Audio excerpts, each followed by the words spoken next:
Political masala dosa ಕಾರ್ಯಕ್ರಮಕ್ಕೆ ಸ್ವಾಗತ ಸುಸ್ವಾಗತ. ನಾನು ಕುರಿವಾಣ್ ಸುನಿಲ್. ಇವತ್ತಿನ ವಿಚಾರ ಬಳ್ಳಾರಿ ಗಲಭೆ. ಎಸ್, ಜನಾರ್ದನ್ ರೆಡ್ಡಿ ಅವರ ಮನೆ ಎದುರುಗಡೆ ಕಾಂಪೌಂಡ್ಗೆ ಗುಂಡು ಹಾರಿಸಿರುವಂತದ್ದು ಕಾಂಗ್ರೆಸ್ನವ್ರು ಹೇಳ್ತಾ ಇರೋದು. ಗುಂಡು ಹಾರಿಸಿರೋದು ಆ ಕಡೆಯಿಂದನೂ ಗುಂಡು ಹಾರಿಸಿದ್ದಾರೆ. ಜನಾರ್ದನ್ ರೆಡ್ಡಿ ಅವರ ಮನೆ ಮೇಲ್ಗಡೆ ಒಬ್ಬನು ನಿಂತ್ಕೊಂಡಿದ್ದ, ಅವ್ರ ಬಾಡಿ ಗಾರ್ಡೋ ಯಾರೋ ಗೊತ್ತಿಲ್ಲ, ಒಟ್ಟು ಅವನು ಕೂಡ ಗುಂಡು ಹಾರಿಸಿದಾನೆ ಅಂತ ಹೇಳಿ ಒಂದು ವಿಡಿಯೋನ ವೈರಲ್ ಮಾಡಿದ್ದಾರೆ. ಅಲ್ಲಿ ಮೇಲ್ಗಡೆ ಒಬ್ಬನು ನಿಂತ್ಕೊಂಡಿರೋದು ಗನ್ ಮ್ಯಾನ್. ಅವರು ಜನಾರ್ದನ್ ರೆಡ್ಡಿ ಅವರ ಮನೆಯೊಳಗೆ ಗನ್ ಮ್ಯಾನು. ಸೊ ಅವ್ರು ಹಾರಿಸಿದಾರಂತೆ. ಈಗ ಕಾಂಗ್ರೆಸ್ನವರು ಅಪರಾಧ ಹೊರಿಸ್ತಾ ಇರೋದು. ಇನ್ನು HD ಕುಮಾರಸ್ವಾಮಿ ಅವ್ರು ಹೇಳಿರೋಂಥದ್ದು. HD ಕುಮಾರಸ್ವಾಮಿ ಅವ್ರು ಏನ್ ಹೇಳಿದಾರೆ ಗೊತ್ತಾ? ಬಳ್ಳಾರಿಯಲ್ಲಿ ಏನ್ ಗಲಭೆ ಆಯ್ತೋ ಇದಕ್ಕೆ ಕಾರಣ ಸತೀಶ್ ರೆಡ್ಡಿ ಅಂತ ಹೇಳಿ ಒಂದು 12 ಜನನ್ನ ಕರ್ಕೊಂಡು ಹೋಗಿದಾನಲ್ಲಿ. ಜನಾರ್ದನ್ ರೆಡ್ಡಿ ಅವರು ಗಂಗಾವತಿಗೆ ಹೋಗ್ತಾ ಇದ್ದಂಗೆ ಗಂಗಾವತಿಗೆ ಹೋಗೋದನ್ನ ನೋಡ್ಕೊಂಡಿದ್ದಾರೆ. ಅವ್ರು ಆ ಕಡೆ ಹೋಗ್ತಾ ಇದ್ದಂಗೆ ಈ ಕಡೆ ಒಂದು 12 ಜನ ಕರ್ಕೊಂಡ್ಬಂದು ಬ್ಯಾನರ್ ಕಟ್ಟರು. ಅದು ಯಾರು ತೆಗಿತಾರೆ ನೋಡ್ತೀನಿ, ತಾಕತ್ತಿದ್ರೆ ಮುಟ್ಲಿ ಅಂತ ಹೇಳಿ ಗಲಾಟೆ ತೆಗೆದಿದ್ದು ಸತೀಶ್ ರೆಡ್ಡಿ ಅಂತ ಹೇಳಿ. ಇನ್ನು ಕಾಂಗ್ರೆಸ್ ಕಾರ್ಯಕರ್ತರು 12 ಜನ ಅಲ್ಲಿ ಹೋಗಿದ್ರು ಗಲಾಟೆಗೆ. ಕಾರಣ ಏನು? ಅವರೇ ಮಾಡಿಸಿರೋಂಥದ್ದು ಗಲಾಟೆಗಳು. ಕಾಂಗ್ರೆಸ್ ಕೈವಾಡ ಇದರಲ್ಲಿ ಇದೆ ಅಂತ ಹೇಳಿ HD ಕುಮಾರಸ್ವಾಮಿ ಅವರು ಹೇಳಿರೋಂಥದ್ದು. ಸೊ ಇನ್ನು ಜನಾರ್ದನ್ ರೆಡ್ಡಿ ಅವ್ರ ಮನೆ ಮೇಲ್ಗಡೆಯಿಂದ ಗುಂಡು ಹೊಡೆದಿದ್ದಾರೆ ಅಂತ ಹೇಳ್ತಾ ಇದಾರಪ್ಪ. ಇಲ್ಲಿ ಈ ಕಡೆಯಿಂದ ಗುಂಡು ಹಾರಿಸೋದು. ಪಾಪ ಒಬ್ರು ಬಲಿ ಆಗ್ಬಿಟ್ಟ, ಕಾಂಗ್ರೆಸ್ ಕಾರ್ಯಕರ್ತನ ಒಬ್ರು ಬಲಿ ಆದ. ಬಟ್ ಹಾರಿಸಿದ್ದು ಯಾರು ಹಾರಿಸಿದ್ರು, ಏನಾಯ್ತು ಎಲ್ಲ ಗೊತ್ತಿದೆ. ಈಗ ಪೊಲೀಸ್ ತನಿಖೆ ಎಲ್ಲ ಆಗಿದೆ. ಸೊ ಯಾರು ಹಾರಿಸಿದ್ರು ಏನು ಎತ್ತ ಅಂತ ಹೇಳಿ ಈಗ ಗೊತ್ತಾಗಿದೆ. ಯಾರು ಏನು ನಿಮಗೂ ಗೊತ್ತಿದೆ. ಈ ಗಲಭೆ ಕಾರಣ ಏನು ಅಂತ ಗೊತ್ತಾಗ್ತಾ ಇಲ್ಲ. ಇನ್ನು ಪ್ರದೀಪ್ ಈಶ್ವರ್ ಅವರು ಹೇಳೋದು, ಬಿಜೆಪಿ ಅವ್ರಿಗೆ ಯಾರಿಗೂ ಬುದ್ಧಿ ಇಲ್ಲ. ಸೋಮಣ್ಣ ಅವರು ಹಿರಿ ಶಾಸಕರವರೊಬ್ರು, ಅವ್ರಿಗೂ ಬುದ್ಧಿ ಇರ್ಬೇಕಾಯ್ತು, ಅವ್ರಿಗೂ ಬುದ್ಧಿ ಇಲ್ಲ. ಒಟ್ಟು ಬಿಜೆಪಿ ಅವ್ರಿಗೆ ಏನು ಬುದ್ಧಿ ಇಲ್ಲ. ಬಳ್ಳಾರಿ ಒಳಗೆ ನಡೆದಿರೋ ಗಲಭೆ ಒಳಗಡೆ ಬಿಜೆಪಿ ಅವ್ರ ಕೈವಾಡ ಇದೆ. ಬಿಜೆಪಿ ಅವರೇ ಮಾಡಿಸಿರೋಂಥದ್ದು ಇದು ಗಲಭೆ, ಬಿಜೆಪಿ ಅವರೇ ಮಾಡಿಸಿರೋಂಥದ್ದು ಅಂತ ಹೇಳಿ ಪ್ರದೀಪ್ ಈಶ್ವರ್ ಅವರು ಹೇಳ್ತಾ ಇರೋದು. ಓಕೆನಾ? ಸೊ ಇನ್ನು ವಿಚಾರಗಳು. ಇನ್ನ ಹುಬ್ಳಿಯಲ್ಲಿ ನಡೆದಿರೋಂಥ ಘಟನೆ, ಬಿಜೆಪಿ ಕಾರ್ಯಕರ್ತೆಗೆ ಬಟ್ಟೆ ಬಿಚ್ಚಿ ಹೊಡೆದ್ರು ಪೊಲೀಸ್ನವರು ಅಂತ ಹೇಳಿದ್ರು. ಈಗ ಒಂದು ಟ್ವಿಸ್ಟ್, ಕಹಾನಿ ಮೇ ಟ್ವಿಸ್ಟ್ ಅಂತಾರಲ್ಲ, ಹಂಗೆ ಬಂದಿದೆ. ಅವಳೇ ಬಟ್ಟೆ ಬಿಚ್ಕೊಂಡ್ಬಿಟ್ಲಂತೆ, ನಾನು ಹೊಡಿತಾ ಇದ್ದಾರೆ ಅಂದ್ಬಿಟ್ಟು ಹೇಳಿದ್ದಾರೆ ಅಂತ ಹೇಳ್ಬಿಟ್ಟು ಈಗ ಪೊಲೀಸ್ DGP ಅವರು ಹೇಳಿರೋಂಥದ್ದು. ಇಲ್ಲ, ಅವಳೇ ಮಾಡ್ಕೊಂಡಿರೋಂಥದ್ದು ಬೇಕಂತ, ಪೊಲೀಸ್ನವ್ರು ಯಾರು ಹಂಗೆ ಮಾಡಲ್ಲ ಅಂತ ಹೇಳಿ ಈ ತರ ಒಂದು ಬಂದಿದೆಪ್ಪ ಮಾಹಿತಿ. ಓಕೆನಾ? ಇನ್ನ ಒಂದು ವಿಡಿಯೋ ವೈರಲ್ ಆಗ್ತಾ ಇದೆ. ಯಾರ್ದಪ್ಪ? ನಮ್ಮ CM ಸಾಹೇಬ್ರದ್ದು, ಸಿದ್ದರಾಮಯ್ಯ ಸಾಹೇಬ್ರದ್ದು ವಿಡಿಯೋ ವೈರಲ್ ಆಗ್ತಾ ಇದೆ. ಏನಾಗ್ತಾ ಇದೆ ಗೊತ್ತಾ? ಬಾರಪ್ಪ ಕೂತ್ಕೋ, ನನ್ನ ಜಾಗದಲ್ಲಿ ನೀನೇ ಕೂತ್ಕೋ ಅಂತ ಹೇಳಿ DK ಶಿವಕುಮಾರ್ ಸಾಹೇಬ್ರಿಗೆ ಒಂದು ಸಭೆಯಲ್ಲಿ ಒಂದು ಕಾರ್ಯಕ್ರಮದಲ್ಲಿ ಹೇಳಿರೋಂಥದ್ದು. ಅದೆಲ್ಲ ಜನ ಎಲ್ಲ ಓ ಅಂದ್ಬಿಟ್ಟವ್ರ ಕಣಪ್ಪ. DK ಸಾಹೇಬ್ರಿಗೆ ನನ್ನ ಜಾಗ ಪರಲ್ಲ, ನೀನೇ ಕೂತ್ಕೋ ಇರ್ಲಿ ಅಂತ ಹೇಳೋರೆ. ಅಂದ್ರೆ ಇದೊಂದು ಸೂಚನೆನಾ? CM ಆಗಕ್ಕೆ ಇದೊಂದು ಸೂಚನೆನಾ DK ಸಾಹೇಬ್ರಿಗೆ? ಹೈಕಮಾಂಡ್ ಇಂದ ಏನಾದ್ರೂ ಗ್ರೀನ್ ಸಿಗ್ನಲ್ ಸಿಕ್ಕಿರಬೇಕು ಅನಿಸ್ತಾ ಇದೆ. ಸೊ ಸಂಕ್ರಾಂತಿ ಹಬ್ಬಕ್ಕೆ ಏನಾದ್ರೂ ಮಾಡ್ತಾರ DK ಸಾಹೇಬ್ರಿಗೆ ಏನಾದ್ರೂ CM? ಚಾನ್ಸಸ್ ಇದೆ ಅಂತ ಹೇಳ್ತಾ ಇದ್ದಾರೆ. ಇನ್ನು 5 ವರ್ಷ ನಾನೇ ಅಂತ ಹೇಳಿ CM ಸಿದ್ದರಾಮಯ್ಯ ಸಾಹೇಬ್ರ ಕಡೆಯವರು. ಇನ್ನು DK ಸಾಹೇಬ್ರ ಕಡೆಯವರೆಲ್ಲ ಖುಷಿ ಆಗಿದ್ದಾರೆ. ಸಿದ್ದರಾಮಯ್ಯ ಸಾಹೇಬ್ರ ಹಂಗೆ ಹೇಳೋದಕ್ಕೆ, ನನ್ನ ಜಾಗದಲ್ಲಿ ನೀನೇ ಕೂತ್ಕೊಳ್ಳಪ್ಪ ಅಂತ ಹೇಳೋದಕ್ಕೆ ಅವ್ರು ಖುಷಿ ಆಗ್ಬಿಟ್ಟಿದ್ದಾರೆ. ಓಕೆನಾ? ಸೊ ನೋಡ್ಬೇಕಂದ್ರೆ ಸಂಕ್ರಾಂತಿ ಕಾದ್ ನೋಡ್ಬೇಕು. ಮೋಸ್ಟ್ಲಿ DK ಸಾಹೇಬ್ರಿಗೆ ಏನಾದ್ರು ಈ ಸತಿ ಗ್ರೀನ್ ಸಿಗ್ನಲ್ ಸಿಕ್ಕಿದೆ. ಇನ್ 2 ವರ್ಷಕ್ಕಾದ್ರೂ ನಾನು CM ಆಗಬೇಕನ್ನೋ ಆಸೆ ಏನ್ ಇಟ್ಕೊಂಡಿದ್ರು DK ಶಿವಕುಮಾರ್ ಸಾಹೇಬ್ರು ಆಗ್ತಾರೆ ಅಂತ ಹೇಳಿ ಇನ್ನು ಅವ್ರ ಕಡೆ ಬೆಂಬಲಿಗರು ಹೇಳ್ತಾ ಇದ್ದಾರೆ. ಇನ್ನು ಮಂಡ್ಯದಲ್ಲಿ ಸುಮಲತಾ ಮೇಡಮ್ ಅವರು, ಅಂಬರೀಶ್ ಸುಮಲತಾ ಮೇಡಮ್ ಅವರು ಹೇಳಿರೋಂಥದ್ದು ಏನಪ್ಪಾ? ಅವಧಿ CM ಸಿದ್ದರಾಮಯ್ಯ ಸಾಹೇಬ್ರು ಅವಧಿಯವರು ಮುಗಿಸ್ಕೊಂಡೇ ಹೋಗ್ತಾರೆ, ಒಳ್ಳೇದಾಗ್ಲಿ ಅವ್ರಿಗೆ, ಆಲ್ ದ ಬೆಸ್ಟ್ ಅಂತ ಹೇಳಿ ಇವರೊಂದು ಹೇಳಿರೋಂಥದ್ದು. ಆಮೇಲೆ ಮಂಡ್ಯದಲ್ಲಿ ಇವಾಗ ಏನ್ ನೆಕ್ಸ್ಟ್ ಎಲೆಕ್ಷನ್ ಇದೆಯೋ ಅದ್ರ ಬಗ್ಗೆ ನಾನು ಮಾತಾಡಕ್ ಬಂದಿದ್ದೀನಿ. ಮುಂದೆ ಸಭೆ ಸೇರ್ಬೇಕು, ನಾವೆಲ್ಲ ಮಾತಾಡಬೇಕು, ಕೆಲವು ಮಾತುಕತೆ ಎಲೆಕ್ಷನ್ಗಳಿಗೆ, ಲೋಕಲ್ ಎಲೆಕ್ಷನ್ ಇದೆ. ಸೊ ಇದ್ರ ಬಗ್ಗೆ ನಾನು ಮಾತಾಡಕ್ಕಂತ ಬಂದಿದ್ದೀನಿ. ಸೊ ಅಷ್ಟು ಹೇಳಿ ಆ ಸಿದ್ದರಾಮಯ್ಯ ಸಾಹೇಬ್ ಅವ್ರ ಮಾತೇನಿದೆ ಅದನ್ನ ಕಟ್ ಮಾಡಿ ಅವ್ರಿಗೆ ಒಳ್ಳೇದಾಗ್ಲಿ ಅಂತ ಹೇಳಿ ಸುಮ್ಮನೆ ಆಗ್ಬಿಟ್ರೆ. ಯಾಕಂದ್ರೆ ನಮ್ಮವರೆಲ್ಲ ಕೇಳ್ತಾರೆ, ಕೆಲವು ಪ್ರಶ್ನೆಗಳು ಕೇಳಿದಾಗ ಅವಾಗ ಸುಮಲತಾ ಮೇಡಮ್ ಅವ್ರು ಹೇಳಿದ್ದಂಥದ್ದು ಇಷ್ಟು. ಮುಂದೆ ಏನ್ ಹೆಜ್ಜೆ ಇಡಬೇಕು, ಯಾವ ತರ ಮಾಡಬೇಕು, ಎಲೆಕ್ಷನ್ ಬಗ್ಗೆ ಯೋಚನೆ ಇದೆ ನಮಗೆ ನೆಕ್ಸ್ಟ್ ಮಂಡ್ಯದಲ್ಲಿ, ಅದಕ್ಕೆ ನಾನು ಮಾತಾಡ್ತಾ ಇದ್ದೀನಿ ಮಂಡ್ಯ ವಿಚಾರವಾಗಿ ಅಂತ ಹೇಳಿ ಸುಮಲತಾ ಮೇಡಮ್ ಅವ್ರು ಹೇಳಿರೋಂಥದ್ದು. ಇನ್ನು ವಿಚಾರಗಳು ಹೇಳ್ತೀನಿ, ಜಸ್ಟ್ ವೇಟ್ ಅಂಡ್ ವಾಚ್. ಇನ್ನ ಪ್ರಿಯಾಂಕ್ ಖರ್ಗೆ ಅವ್ರು ಹೇಳಿರೋಂಥದ್ದು, ನಾನು BJP ಅವ್ರಿಗೆ ಹೆದರಲ್ಲ, ಅನ್ನೋರ್ಗೆ ಜೈಲ್ಗೆಲ್ಲ ಹೋಗಿ ಬಂದರು. ಅವ್ರಿಗೆಲ್ಲ ಯಾರು ಹೆದರ್ತಾರೆ? ನಾವು ಹೆದರೋದೇ ಇಲ್ಲ. ಅವ್ರಿಗೆಲ್ಲ ಹೆದರ್ಬಿಡ್ತೀವಿ. RSS ರಿಜಿಸ್ಟ್ರೇ ಆಗಿಲ್ಲ, ಅದು ಇಟ್ಸ್ ಅನ್ರಿಜಿಸ್ಟರ್ ಒಂದು RSS ಅಂತ ಹೇಳ್ತಾ ಇರಿ. ಇನ್ನು ಮೋಹನ್ ಭಗವತ್ ಅವ್ರಿಗೆ ಏನಕ್ಕೆ ಅಷ್ಟೊಂದು ಪ್ರೊಟೆಕ್ಷನ್ ಕೊಡ್ತಾ ಇದ್ದಾರೆ? ಅದೆಲ್ಲ ದೊಡ್ಡ ಲೆವೆಲ್ ಅಲ್ಲಿ ಇರೋರಿಗೆ ಪ್ರೊಟೆಕ್ಷನ್ ಕೊಡ್ಬೇಕು. ಇವ್ರಿಗೆ ಯಾಕೆ ಇಷ್ಟು ಪ್ರೊಟೆಕ್ಷನ್ ಕೊಡ್ತಾರೆ ಅಂದ್ರೆ ಇವ್ರಿಗೆಲ್ಲ ದುಡ್ಡು ಎಲ್ಲಿಂದ ಬರ್ತಾ ಇದೆ ಅವ್ರಿಗೆಲ್ಲ RSS ನಡ್ಸಕ್ಕೆ? ಎಲ್ಲಿಂದ ಬರ್ತಾ ಇದೆ? ನನ್ನಲ್ಲಿ ಅಂಬೇಡ್ಕರ್ ಅವರು ಹೋರಾಡಿರುವಂತ ರಕ್ತ ನನ್ನಲ್ಲಿದೆ, ಅವ್ರು ಹೋರಾಡದಂತ ರಕ್ತ ನನ್ನಲ್ಲೂ ಇದೆ, ಅಂದ್ರೆ ಅವ್ರ ದಾರಿಯಲ್ಲಿ ನಾನು ಹೋಗ್ತಾ ಇದ್ದೀನಿ ಅಂತ ಹೇಳಿ ಹೇಳ್ತಾ ಇರೋಂಥದ್ದು. ನಾನು ಹೆದರೋದಿಲ್ಲ, ನಾನು ಯಾರಿಗೂ ಹೆದರೋದಿಲ್ಲ, ನಾವು ಹೆದರು ಬಿಡ್ತೀವ ನಾವು ಕಾಂಗ್ರೆಸ್ ಅವರು ಅಂತ ಹೇಳಿ ಪ್ರಿಯಾಂಕಾ ಖರ್ಗೆ ಅವರು ಹೇಳಿರುವಂತದ್ದು. ಪ್ರಿಯಾಂಕಾ ಖರ್ಗೆ ಸಾಹೇಬ್ರು ಹೇಳಿರುವಂತದ್ದು, ಇವ್ರ ಹತ್ರ ಬ್ಯಾಂಕ್ ಅಕೌಂಟ್ ಇಲ್ಲ, ರಿಜಿಸ್ಟ್ರೇಷನ್ ಇಲ್ಲ, ಏನಿಲ್ಲ, ಇವ್ರಿಗೆ ದುಡ್ಡು ಎಲ್ಲಿಂದ ಬರ್ತಾ ಇದೆ? ಪ್ರೊಟೆಕ್ಷನ್ ಏನಕ್ಕೆ ಅವ್ರಿಗೆ ಅಷ್ಟೊಂದು ದುಡ್ಡು ಏನಕ್ಕೆ ಖರ್ಚು ಮಾಡ್ತಾ ಇದ್ದಾರೆ? ಇವ್ರು ಟ್ಯಾಕ್ಸ್ ದುಡ್ಡಲ್ಲೇ ಎಲ್ಲ ದುಡ್ಡು ಖರ್ಚು ಮಾಡ್ತಾ ಇದಾರ? ಹಂಗಾರೆ ಟ್ಯಾಕ್ಸ್ ದುಡ್ಡುಗಳು ಏನು ಬರ್ತಾ ಇದೆಯೋ ಅದನ್ನ ಇದನ್ನ ಖರ್ಚು ಮಾಡ್ಕೋತಾ ಇದಾರ? ಇದಕ್ಕೆ RSS ಇದಕ್ಕೆ ಪ್ರೊಡಕ್ಷನ್ಗೆಲ್ಲ ದುಡ್ಡುಗಳು ಎಲ್ಲ ಖರ್ಚು ಮಾಡ್ತಾ ಇದ್ದಾರಾ ಅಂತ ಪ್ರಿಯಾಂಕಾ ಖರ್ಗೆ ಅವರು ಪ್ರಶ್ನೆಯನ್ನ ಹಾಕಿರೋದು ಬಿಜೆಪಿ ಅವರಿಗೆ. ಇನ್ನು ಏನು ಉತ್ತರ ಬರುತ್ತೋ ಬಿಜೆಪಿ ಕಡೆಯಿಂದ ನಾವು ಕೂಡ ಕಾದ್ ನೋಡಬೇಕು. ಅಲ್ಲಿಂದ ಉತ್ತರ ಬಂದ್ಮೇಲೆ ನಾವು ಇವ್ರಿಗೆ ಕೊಡ್ತೀವಿ, ಅವರು ನೋಡಿರ್ತಾರೆ, ಆದ್ರೆ ನಾವು ಕೊಡ್ಬೇಕಲ್ವಾ? ಕರೆಕ್ಟಾಗಿ ಒಂದು ಮಾಹಿತಿ ಕೊಡಲೇಬೇಕು. ಬಿಜೆಪಿ ಅವರು ಕಾಂಗ್ರೆಸ್ಗೆ ಕೊಡ್ತಾರೆ ಕೌಂಟ್ರು, ಕಾಂಗ್ರೆಸ್ನವರು ಬಿಜೆಪಿ ಅವ್ರು ಕೊಡ್ತಾರೆ ಕೌಂಟ್ರು. ಬಟ್ ಇಲ್ಲಿ ಏನಾಗ್ತದೆ ಅಂತ ಗೊತ್ತಾಗ್ತಾ ಇಲ್ಲ. ಇನ್ನು ದೆಹಲಿಯಲ್ಲಿ ಮಸೀದ್ ಹೊಡೆದು ಹಾಕಿರೋಂಥದ್ದು, ಡೆಮಾಲೇಷನ್ ಮಾಡಕ್ಕೆ ಮಸೀದ್ ಹೊಡೆಯಕ್ಕೆ ಬಂದಿದ್ದಾರೆ. ಸೊ ಅಲ್ಲಿಂದ ಆರ್ಡರ್ ಬಂದಿತ್ತು, ಅಲ್ಲಿ ಮಸೀದಿ ಇದೆ, ದೊಡ್ಡದು ಮಸೀದಿ, ತುಂಬಾ ದೊಡ್ಡದಿತ್ತದು, ಹೊಡೆಯಕ್ಕೆ ಬಂದಿದ್ದಾರೆ. ಸೊ ಮುಸ್ಲಿಂನವರೆಲ್ಲ ಸೇರಿ ತುಂಬಾ ಗಲಾಟೆಗಳು ನಡೀತಾ ಇದೆ ಅಲ್ಲಿ.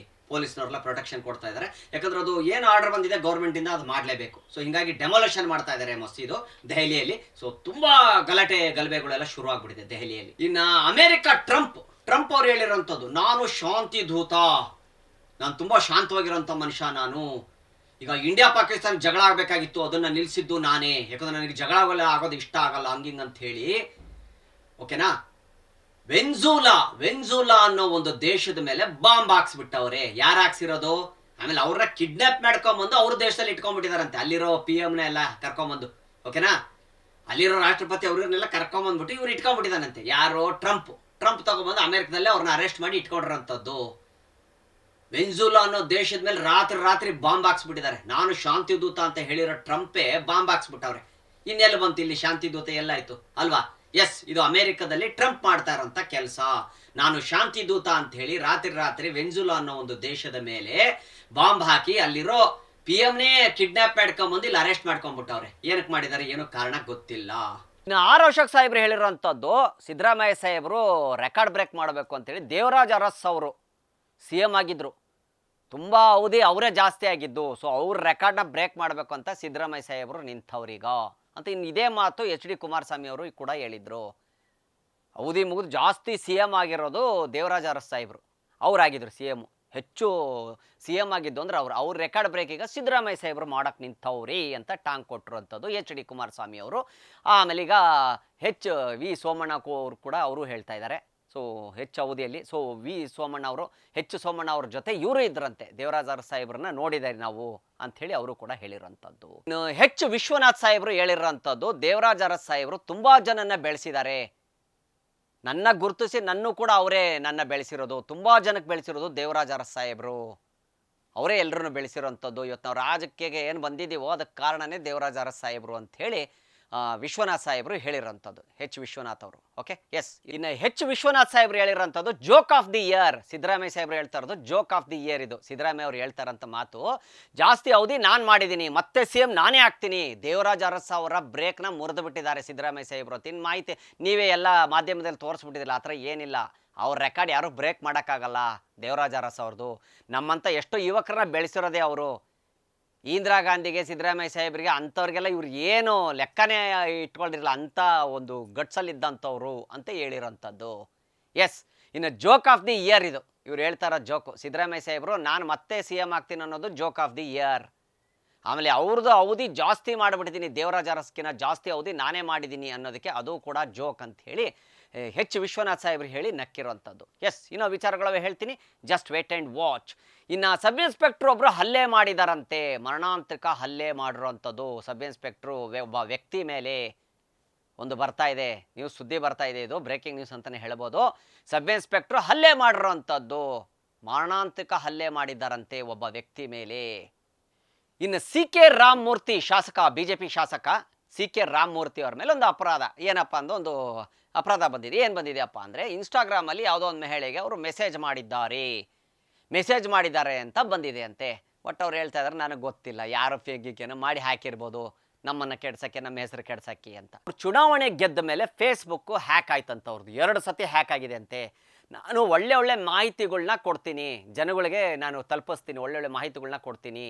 45,000 ಜನ ನನಗೆ ಫಾಲೋವರ್ಸ್ ಇದ್ದಾರೆ, ಎಲ್ಲೆಲ್ಲಿಂದನೂ ಎಲ್ಲ ಕಡೆಯಿಂದನೂ ಇದ್ದಾರೆ ನನ್ನ ಫಾಲೋವರ್ಸು. ನಾನು ಮಾಹಿತಿಗಳನ್ನ ಕೊಡ್ತೀನಿ, ಒಳ್ಳೊಳ್ಳೆ ಮಾಹಿತಿಗಳು. ಇಂಥ ಕೆಲಸ ನಾನು ಯಾಕೆ ಮಾಡಬೇಕು? ನಾನು ಗೆಲ್ತಾ ಇದ್ದಂಗೆ, ಶಾಸಕ ಆಗ್ತಾ ಇದ್ದಂಗೆ 2 ಸತಿ ಫೇಸ್ಬುಕ್ ನಂದು ಹ್ಯಾಕ್ ಆಗಿದೆ, ಅದನ್ನು ನಾನು ಸರಿಪಡಿಸಿದ್ದೀನಿ, ಕಂಪ್ಲೇಂಟಲ್ಲಿ ಕೊಟ್ಟು ಸರಿಪಡಿಸಿದ್ದೆ ನಾನು ಅದನ್ನು ಅಂತ ಹೇಳ್ತಾ ಇದ್ದಾರೆ. ಎಸ್, ರಾಜಕಾರಣಿಗಳು ಅಂದಮೇಲೆ ಅವ್ರ ಮೇಲೆ ಕಣ್ಣಿದ್ದೇ ಇರುತ್ತೆ. ಬಟ್ ಒಬ್ರಿಲ್ಲೊಬ್ರು ಏನಾದರೂ ಒಂದು ಮಾಡ್ತಾನೆ ಇರ್ತಾರೆ, ಕೃತ್ಯಗಳು ಮಾಡ್ತಾನೆ ಇರ್ತಾರೆ. ಏನಪ್ಪ ಅಂದರೆ ಹೆಂಗೆ ತಗಲಾಕಬೇಕು, ಏನು ಮಾಡಬೇಕು ಅಂತ ಹೇಳಿ ಇಂಥ ಪ್ರಯತ್ನಗಳು ನಡೀತಿರ್ತವೆ. ಸಾಕ್ಷಿ ಬೇಕದಕ್ಕೆ ಅಲ್ವಾ? ಇನ್ನು ಆರ್ ಅಶೋಕ್ ಸಾಹೇಬ್ರು ಹೇಳಿರೋಂಥದ್ದು, ಬಳ್ಳಾರಿ ಗಲಭೆಯಲ್ಲಿ ಕೇಸ್ನ ಮುಚ್ಚಾಕಕ್ಕೆ ನೋಡ್ತಾ ಇದೆ ಕಾಂಗ್ರೆಸ್ ಸರ್ಕಾರ.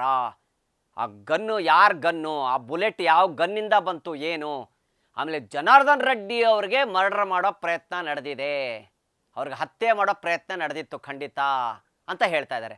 ಬಟ್ ಈಗ ಗಂಗಾವತಿಗೆ ಹೋಗಿದ್ರು ಯಾರೋ ಜನಾರ್ದನ್ ರೆಡ್ಡಿ ಸಾಹೇಬರು, ಆ ಟೈಮ್ಗೆ ಹೋಗಿದ್ರು ಅಂತ ಒಂದು ಮಾಹಿತಿ ನಾನು ಕೂಡ ನಿಮ್ಗೆ ಹೇಳಿದ್ದೀನಿ, ಅದು ಗೊತ್ತಿರೋಂಥದ್ದು. ಅದು ಹೋದ್ಮೇಲೆ ಅಲ್ಲಿ ಗಲಭೆ ಎದ್ದಿರೋಂಥದ್ದು. ಸೊ ಈ ಪ್ರಯತ್ನ ಮೊದಲೇ ಆಗಿತ್ತು, ಅವ್ರು ಹೋಗಿರೋದು ಗೊತ್ತಿರಲಿಲ್ವಾ? ಸೊ ಗುಂಡು ಹಾರಿಸಿದ್ದು ಯಾರು? ಜನಾರ್ದನ್ ರೆಡ್ಡಿ ಅವ್ರಿಗೆ ಏನಾರು ಟಾರ್ಗೆಟ್ ಮಾಡಿದ್ರಾ ಗುಂಡು ಹಾರ್ಸಾಕೆ ಅಂಥೇಳಿ ಇನ್ನು ಅನುಮಾನವಾಗಿ ಹೇಳ್ತಾರಂಥದ್ದು ಆರ್ ಅಶೋಕ್ ಸಾಹೇಬರು. ಎಸ್, ಇನ್ನು ಕೇಸ್ ಮುಚ್ಚಾಕಕ್ಕೆ ಪ್ರಯತ್ನ ಮಾಡ್ತಾ ಇದ್ರು. ಇಷ್ಟು ದಿವಸ ಆದರೂ ಇನ್ನೂ ಯಾರು ಅರೆಸ್ಟ್ ಆಗಿಲ್ಲ. ಯಾಕೆ ಅರೆಸ್ಟ್ ಮಾಡಿಲ್ಲ? ಈ ಸರ್ಕಾರದಲ್ಲಿ ನೋಡಿ ಹೆಂಗಿದೆ, ಅನ್ಯಾಯ ನಡೀತಾ ಇದೆ. ಯಾರು ಗುಂಡು ಹಾರಿಸೋರು, ಯಾರು ಗುಂಡು ಹಾರಿಸಿ ಒಬ್ಬನು ಸತ್ತೋದ್ನೋ, ಆ ಗುಂಡು ಹಾರಿಸಿದವ್ರು ಯಾರು, ಅವ್ರನ್ನ ಇನ್ನೂ ಅರೆಸ್ಟ್ ಮಾಡಿಲ್ವಲ್ಲ ಯಾಕೆ ಅಂತ ಕೇಳ್ತಾ ಇದ್ದಾರೆ ಆರ್ ಅಶೋಕ್ ಸಾಹೇಬರು. ಎಸ್, ಇನ್ನು ಕೇಸ್ ಮುಚ್ಚೋದು, ಹಂಗಾರೆ ಕೇಸ್ ಮುಚ್ಚೋಯ್ತಾ ಅಂತ ನಾವು ಕೂಡ ಪ್ರಶ್ನೆ ಮಾಡ್ತಾ ಇದ್ದೀವಿ. ಕೇಸ್ ಮುಚ್ಚೋಗುತ್ತಾ ಇದು? ಗುಂಡು ಹಾರಿಸಿದವ್ರು ಯಾರು, ಯಾರ್ದು ಗನ್ನು, ಬುಲೆಟ್ ಹೋಗಿದ್ದು ಎಲ್ಲೋ ಹೋಯ್ತು? ಜನಾರ್ದನ್ ರೆಡ್ಡಿ ಅವ್ರ ಮನೆ ಕಾಂಪೌಂಡ್ ಮೇಲೆ ಹಾರಿದೆ. ಆಮೇಲೆ ಜನಾರ್ದನ್ ರೆಡ್ಡಿ ಸಾಹೇಬ್ರು ಹೇಳಿದ್ರು ಬುಲೆಟ್ಗಳು ಬಿದ್ದಿತ್ತು, ನಾವು ತೊಗೊಂಡೋಗಿ ಪೊಲೀಸ್ನವ್ರಿಗೆ ಹ್ಯಾಂಡ್ ಓವರ್ ಮಾಡಿದ್ದೀವಿ, ಅಲ್ಲಿ ಒಳಗಡೆ ಎಲ್ಲ ಬಿದ್ದಿದ್ದು ಗುಂಡುಗಳು ಕೆಲವು ಹ್ಯಾಂಡ್ ಓವರ್ ಮಾಡಿದ್ದೀವಿ ಪೊಲೀಸ್ನವ್ರಿಗೆ ಅಂತ ಹೇಳಿದ್ರು. ಸೊ ಗುಂಡು ಹಾರಿಸಿದ್ದು ಯಾರು, ಗನ್ ಯಾರ್ದು, ಲೈಸೆನ್ಸ್ ಇತ್ತೋ ಇಲ್ಲೋ ಅವ್ರ ಹತ್ರ, ಗುಂಡು ಹಾರಿಸಿದವ್ರು ಯಾರು, ಆಮೇಲೆ ಜನಾರ್ದನ್ ರೆಡ್ಡಿ ಅವ್ರಿಗೆ ಟಾರ್ಗೆಟ್ ಮಾಡಿದ್ರಾ, ಅವ್ರನ್ನೇ ಮರ್ಡರ್ ಮಾಡಕ್ಕೆ ಟ್ರೈ ಮಾಡಿದ್ರಾ ಅಂತ ಇನ್ನು ಆರ್ ಅಶೋಕ್ ಸಾಹೇಬ್ರು ಹೇಳಿರೋಂಥದ್ದು. ಕುಮ್ಮತ್ತು ಯಾರು ಕೊಟ್ಟರು, ಇದಕ್ಕೆ ಬೆಂಬಲ ಯಾರು ನೀಡಿದ್ದಾರೆ ಈ ಥರ ಗುಂಡೆಲ್ಲ ಹಾರ್ಸೋಕ್ಕೆ? ಯಾರ್ದೋ ಸಪೋರ್ಟ್ ಇಲ್ಲದೆ ಮಾಡ್ತಾ ಇಲ್ಲ, ಇವ್ರು ಏನೋ ಸಪೋರ್ಟ್ ಕೊಟ್ಟೇ ಮಾಡ್ತಾ ಇರೋಂಥದ್ದು. ಅವ್ರು ಯಾರು ಸಪೋರ್ಟ್ ಮಾಡಿದ್ರು ಗುಂಡು ಹಾರ್ಸೋಕ್ಕೆಲ್ಲ, ಈ ಗಲಭೆಗೆ ಯಾರು ಕಾರಣ ಏನು, ಇದನ್ನು ಕಂಡು ಹಿಡಿಬೇಕು ಫಸ್ಟು ಅಂತ ಹೇಳಿ ಆರ್ ಅಶೋಕ್ ಸಾಹೇಬ್ರು ಹೇಳಿರೋಂಥದ್ದು. ಇನ್ನು ಶ್ರೀರಾಮುಲು ಅವ್ರ ಮೇಲೂ ಹಲ್ಲೆ ಮಾಡೋ ಪ್ರಯತ್ನ ಮಾಡಿದ್ರು, ಅವ್ರ ಮೇಲೂ ಪ್ರಯತ್ನ ಮಾಡಿದಾರಂತೆ ಶ್ರೀರಾಮುಲು ಅವರು. ಯಾಕಂದರೆ ಜನಾರ್ದನ್ ರೆಡ್ಡಿ ಸಾಹೇಬರು ಯಾವಾಗ ಆ ಕಡೆ ಗಂಗಾವತಿ ಕಡೆ ಹೋದ್ರು, ಅವ್ರು ಫೋನ್ ಮಾಡಿ ಹೇಳಿದ್ರಂತೆ ಯಾರಿಗೆ, ಶ್ರೀರಾಮುಲು ಅವ್ರಿಗೆ, ಸ್ವಲ್ಪ ಏನೋ ಮನೆ ಹತ್ರ ಗಲಾಟೆ ನಡ್ತೈತೆ ಏನು ನೋಡು ಅಂತ. ಸೊ ಅವರು ಎಂಟ್ರಿ ಆದಾಗ ಅವ್ರ ಮೇಲೂ ಹಲ್ಲೆ ಮಾಡೋಕ್ಕೆ ಪ್ರಯತ್ನ ಮಾಡಿದ್ರಂತೆ. ಸೊ ಇದು ಯಾರು? ಈಗ ಆಪೋಸಿಟ್ ಅಂದರೆ ಅವ್ರ ವಿರೋಧಿ ಪಾರ್ಟಿಗಳು ಅಂದರೆ ಈಗ ಕಾಂಗ್ರೆಸ್ ಆಗುತ್ತೆ. ಸೊ ಕಾಂಗ್ರೆಸ್ನವರೇ ಮಾಡಿದ್ರ ಈ ಕೆಲಸ ಅಂಥೇಳಿ ಈಗ ಕೆಲವು ಪ್ರಶ್ನೆಗಳು ಕಾಡ್ತಾ ಇದೆ. ಇನ್ನು ಸಂತೋಷ್ ಲಾಡ್ ಅವ್ರು ಹೇಳಿರೋಂಥದ್ದು, ಬಿ ಜೆ ಪಿ ಅವ್ರಿಗೆ ಕೇಳಿರೋಂಥ ಪ್ರಶ್ನೆ ಏನಪ್ಪ ಅಂದರೆ, ಈಗ ಬಿ ಜೆ ಪಿ ಅವರು ಒಂದು ಪ್ರಶ್ನೆ ಮಾಡಿದ್ರು ಕಾಂಗ್ರೆಸ್ ಅವರು, 2 ತಿಂಗಳದು ಇನ್ನೂ ಗೃಹಲಕ್ಷ್ಮಿದು ಬಂದಿಲ್ಲ ದುಡ್ಡು, ಹೆಣ್ಮಕ್ಳು ಕೇಳ್ತಾರೆ 2 ತಿಂಗಳದ್ದು ಹಾಕಿಲ್ಲ ಅಂತ. ಸಂತೋಷ್ ಲಾಡ್ ಅವ್ರು ಹೇಳಿದ್ದು 25 ತಿಂಗಳಲ್ಲಿ ನಾವು 2 ತಿಂಗಳು ಹಾಕಿಲ್ಲ ಅಂತ ಈ ಥರ ಪ್ರಶ್ನೆ ಮಾಡ್ತಾ ಇದ್ದಾರಲ್ಲ, ಇವ್ರು 15 ಲಕ್ಷ ಕೊಡ್ತೀನಿ ಅಂಥೇಳಿ ಟಾಮ್ರ ಹೊಡ್ಕೊಂಡು ಬಂದ್ರಲ್ಲ ಎಲ್ಲ ಕಡೆ ಫುಲ್ಲು, ಇಡೀ ಭಾರತದಲ್ಲಿ 15 ಲಕ್ಷ ಹಾಕ್ತೀವಿ ನಾವು ಅಂತ ಹೇಳಿದವರು, ಇವ್ರು ಹಾಕಿಲ್ಲಲ್ಲ. ಇವ್ರಿಗೆ ಯಾರು ಪ್ರಶ್ನೆ ಮಾಡೋರಿಲ್ಲ, 15 ಲಕ್ಷ ಹಾಕ್ಬಿಟ್ರೆ ಇವರು, ನಮ್ದು 2 ತಿಂಗಳು ನಿಲ್ಲಿಸ್ಕೊಂಡಿದ್ದಕ್ಕೆ ಇಷ್ಟು ಕೇಳ್ತಾ ಇದ್ದಾರೆ ಇವರು, 15 ಲಕ್ಷ ಕೊಡ್ತೀನಿ ಅಂತ ಹೇಳಿದ್ರಲ್ಲ, ಅಂದರೆ ಮೋದಿಯವರು ಹೇಳಿದ್ರು ಅಂತ ಇವ್ರು ಹೇಳ್ತಾರೋ ಅರ್ಥ. ಮೋದಿಯವರು 15 ಲಕ್ಷ ಹಾಕ್ತೀನಿ ಒಬ್ಬೊಬ್ಬರ ಅಕೌಂಟ್ಗೆ ಅಂತ ಹೇಳಿದರು. ಅವಾಗ ಹೇಳಿದರು ಬ್ಲ್ಯಾಕ್ ಮನಿನ ತಗೊಂಡು ನಾನು ಆ ಬ್ಲ್ಯಾಕ್ ಮನಿ ಏನಿದೆಯೋ ಅದೆಲ್ಲ ನಾನು ಬಡವ್ರಿಗೆ ಹಂಚ್ತೀನಿ ಅಂತ ಹೇಳಿದರು. ಸೊ ಅದೋ ಪ್ರಶ್ನೆನ ಇವಾಗ ಇವರು ಸಂತೋಷ್ ಲಾಡ್ ಅವರು ಹೇಳ್ತಾ ಇರೋಂಥದ್ದು, 15 ಲಕ್ಷ ನಿಮ್ಮ ಅಕೌಂಟಿಗೆ ಬಂತಾ ಅಂತ ಕೇಳಿರೋಂಥದ್ದು. ಇನ್ನು ಇವತ್ತಿನ ಸುದ್ದಿ ಇಷ್ಟ ಆಗಿತ್ತು.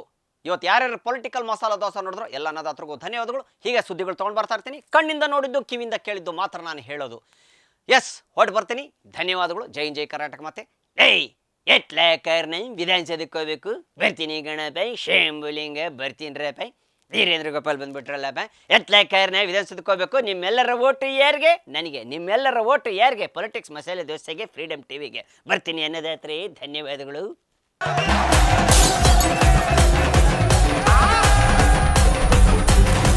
ಕ್ಷಣ ಕ್ಷಣದ ಸುದ್ದಿಗಳಿಗಾಗಿ ಫ್ರೀಡಂ ಟಿವಿ ಸಬ್ಸ್ಕ್ರೈಬ್ ಮಾಡಿ, ಲೈಕ್ ಮಾಡಿ ಹಾಗೂ ಫಾಲೋ ಮಾಡಿ. ಹೊಸ ಸುದ್ದಿಗಳ ನೋಟಿಫಿಕೇಶನ್ಗಾಗಿ ಬೆಲ್ ಐಕಾನ್ ಮೇಲೆ ಕ್ಲಿಕ್ ಮಾಡಿ.